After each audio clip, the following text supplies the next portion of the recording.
NASA ने moon पर जाना बंद क्यों कर दिया? 1969 में नील आर्मस्ट्रांग वर्ल्ड के पहले इंसान बने थे जो कि मून पर गए थे, और 1972 में यूजीन सर्नेन वर्ल्ड के आखिरी इंसान बने हैं जो कि मून पर गए थे। उसके बाद से कोई भी इंसान मून पर क्यों नहीं गया है? इसका सबसे बड़ा रीजन है कि मून पर जाने में बहुत पैसा लगता है। अपोलो मिशन का कॉस्ट बहुत हाई था। 1960s में नासा का बजट यूएस के टोटल बजट का 4.5% तक था, लेकिन 1970s के बाद वो काफी कम हो गया। गवर्नमेंट को लगा कि इतना पैसा मून जाने पे खर्च करना वर्थ नहीं है, जबकि देश के अंदर इकोनॉमिक और पॉलिटिकल प्रॉब्लम्स चल रही थी। इसके अलावा मून पर जाने को लेकर यूएस का ऑब्जेक्टिव कोई वहाँ एक्सप्लोरेशन करना नहीं था, बल्कि सोवियत यूनियन को स्पेस रेस में हराना था, जो 1969 में अपोलो 11 मिशन के बाद पूरा हो गया था। इसीलिए उसके बाद पॉलिटिकल इंटरेस्ट और पब्लिक एक्साइटमेंट भी काफी कम हो गया। कुछ लोग ये भी मानते हैं कि स्पेस ट्रेवल काफी रिस्की है।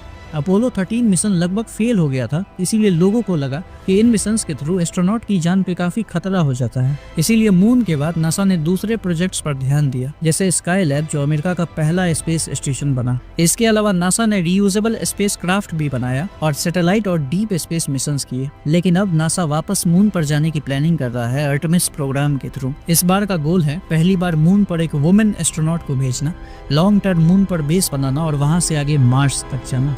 ब्लैक होल्स के बारे में आपने सुना ही होगा, लेकिन इसका साइज कितना बड़ा हो सकता है ये सुनकर आपके सच में होश उड़ जाएंगे। तो अब तक का खोजा गया सबसे छोटा ब्लैक होल है J1650। ये साइज में सिर्फ न्यूयॉर्क के मैनहट्टन सिटी जितना है, लेकिन इसका मास हमारे सन से 3.5 टाइम्स ज्यादा है। इससे बड़ा है मेसियर 15, साइज में ये अर्थ के डबल है और इसका मास 4000 सन्स के बराबर है। अब इससे बड़े ब्लैक होल्स को हम सुपर मैसिव ब्लैक होल की कैटेगरी में रखते हैं, जिनका मास 1 लाख सन्स के बराबर होता है। लेकिन उससे भी बड़ा है M87 ब्लैक होल, जिसका मास 5 बिलियन सन्स के बराबर है। इसके अंदर हमारे जैसे 4 सोलर सिस्टम आराम से आ सकते हैं, और इसी ब्लैक होल की फोटो 2019 में नासा ने रिलीज की थी। लेकिन कहानी यहीं खत्म नहीं होती है। 10618 नाम का ब्लैक होल इन सबसे बड़ा है। इसका मास 66 बिलियन सन के बराबर है और इसका साइज इतना बड़ा है कि 40 सोलर सिस्टम इसमें समा सकते हैं। फिर भी यह सबसे बड़ा नहीं है, क्योंकि अब तक जो सबसे बड़ा ब्लैक होल डिस्कवर हुआ है वो है फीनिक्स ए ब्लैक होल, जिसका मास 100 बिलियन सन के बराबर है। और ये तो बस वही ब्लैक होल्स हैं जो अब तक साइंटिस्ट ने डिस्कवर किए हैं। हो सकता है यूनिवर्स में इससे भी बड़े ब्लैक होल्स छुपे हों जो अब तक अनडिस्कवर्ड है।